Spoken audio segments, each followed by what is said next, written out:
Why here?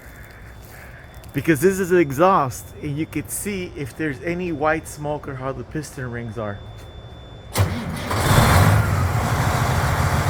There you go. Cold engine start. No white smoke, no black smoke. California compliant. 12.7 Detroit, baby. 12.7 Detroit. 12.7 Detroit.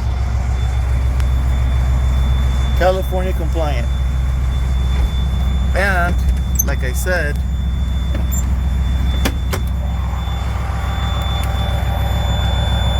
water temperature is cold.